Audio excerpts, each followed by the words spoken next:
My name is Wael Shawky. I'm based in Alexandria, Egypt. I started this series in 2010, basically.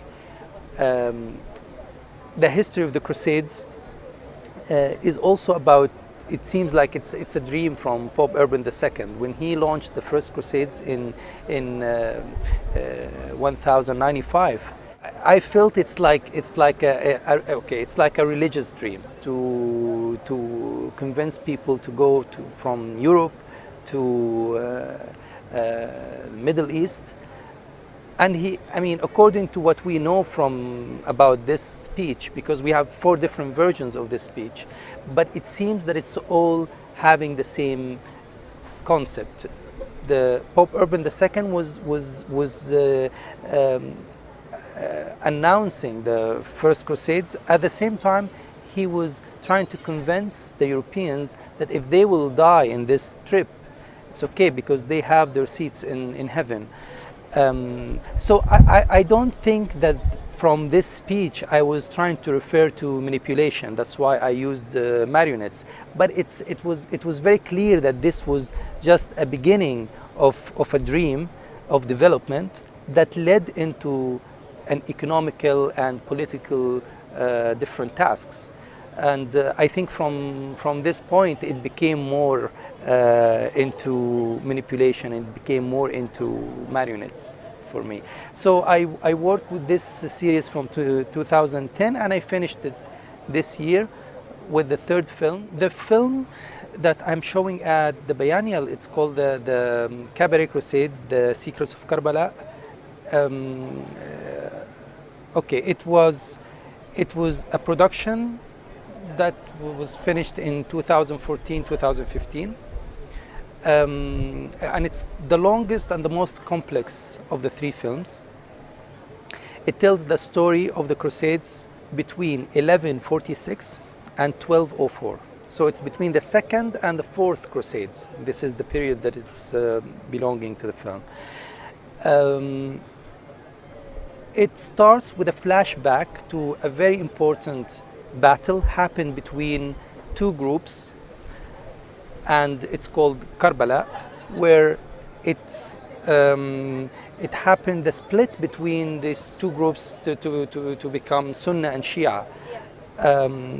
I'm just having this flashback to refer to a bigger split happened during the history of the Crusades, and for many scholars, they believe that this was big reason for the weakening that was happening in the Middle East, also that made the Crusader mission even easier.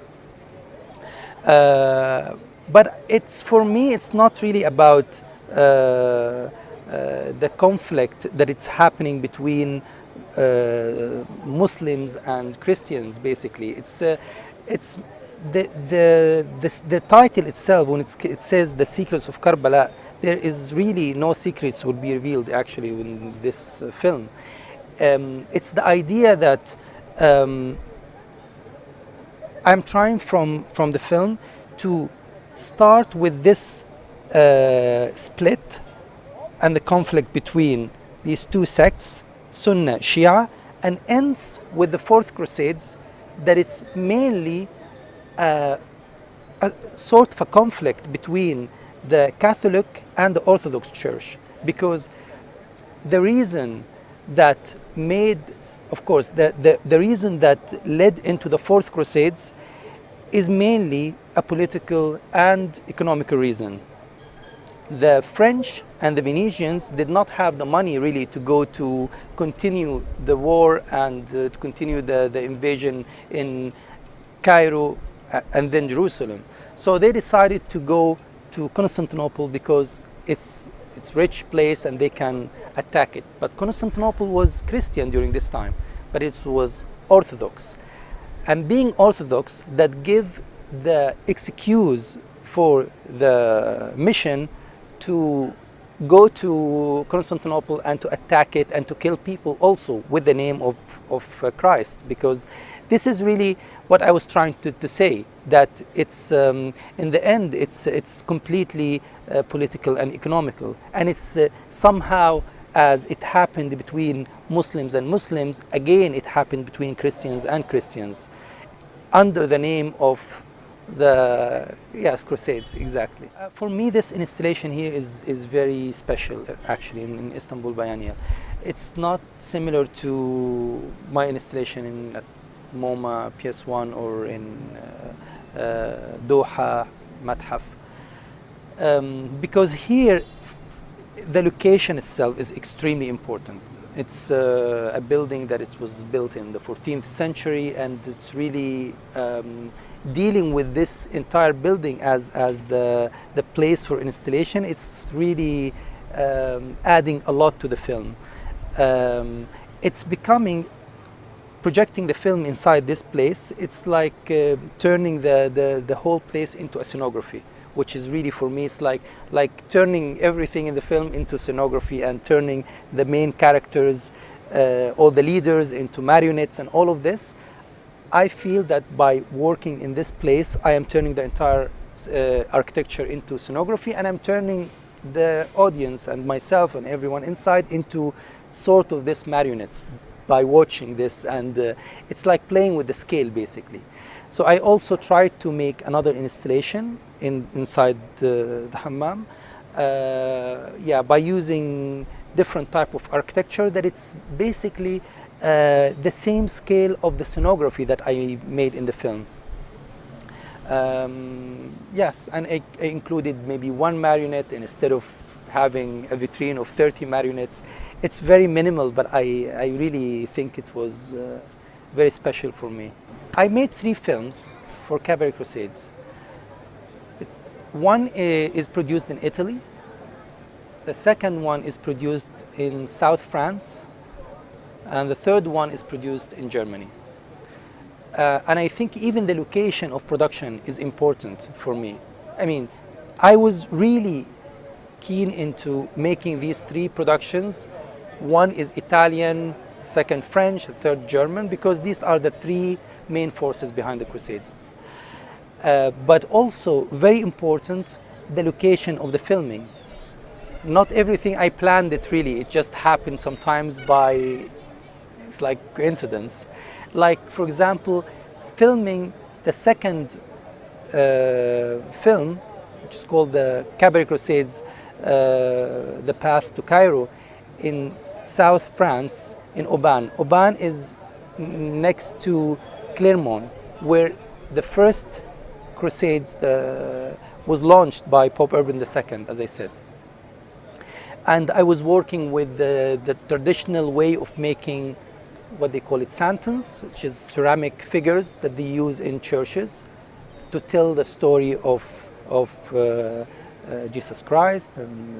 And this is, for me, they are used to do this. And to ask the traditional people and to work with them for 1 year to make ceramic marionettes, that's a big challenge because they've never done this before.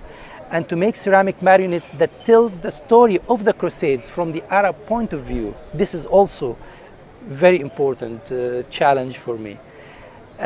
Same happened when I decided to make the third film. The third film is made in Düsseldorf. So this area, which is the Rhineland, let's say, is the first area where all the waves of Crusaders decided to walk and to go to Jerusalem. Most of them were extremely poor. Half of the first wave went to Jerusalem, died because of hunger and because of lack of tools and vehicles and everything. So I decided to make the third film in Düsseldorf. To make the marionette, it was very important for me to work with a material that it's linking the fourth Crusades, that we will be finishing the film. So the fourth Crusades was depending on the Venetians. So I decided to make all the marionettes out of Venetian glass. That's also very important. So I also lived in Venice for about 6 to 8 months. yeah, with my teamwork, and we managed to make all the Murano glass. So the production, the location of production is really connected to also to the film. But when it comes to language, because the three films are in classical Arabic, and the whole script is in classical Arabic, I make all the sounds is in Egypt and in Bahrain, and so that's the difference really. Most of the music are made in, for the third film particularly, most of the music made in Egypt, and also the voiceover for the actors also made in Egypt. But I made part of the music, which is electronic music basically, in Düsseldorf. I think it's important to analyze history and to analyze the written history, because as I said that many times, I don't really believe in it that much. I don't believe in history that much. I think it's the idea that we know that the same history can be seen from different point of views. So I'm trying to focus on that. The idea that it depends on who is writing this history, basically.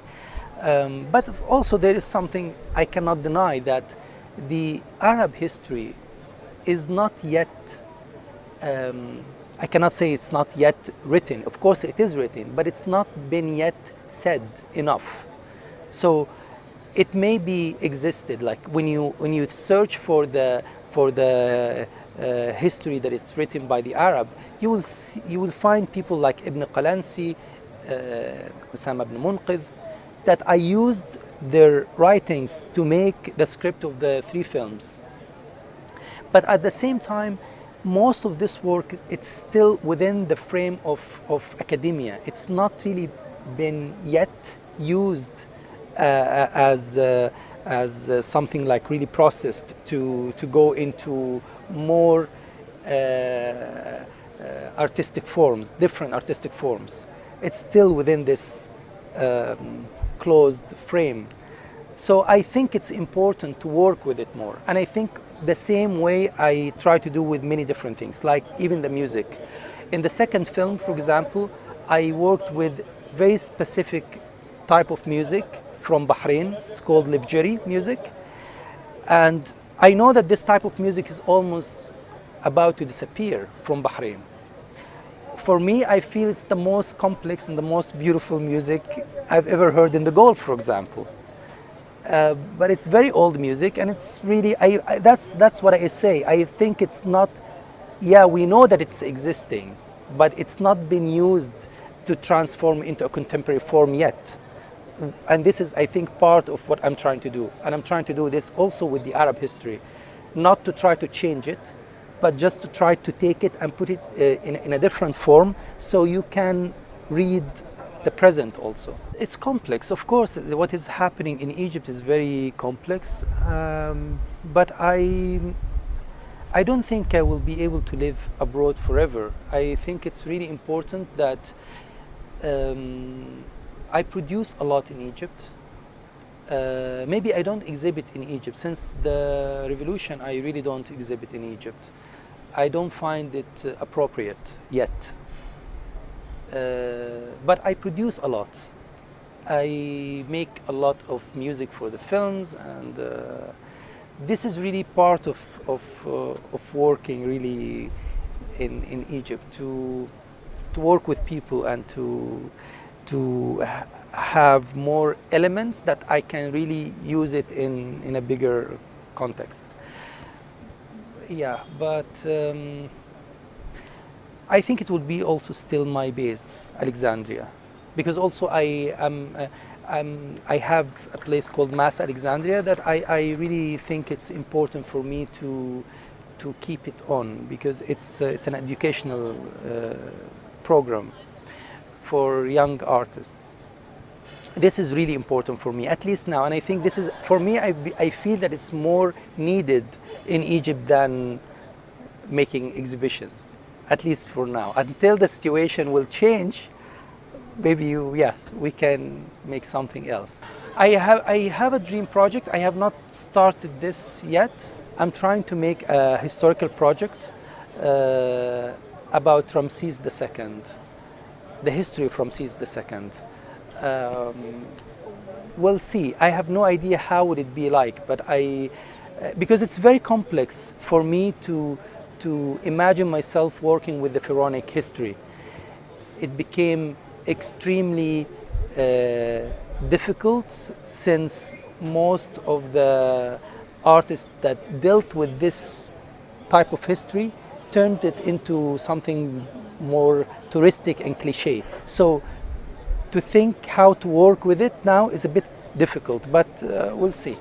We'll see how will we do.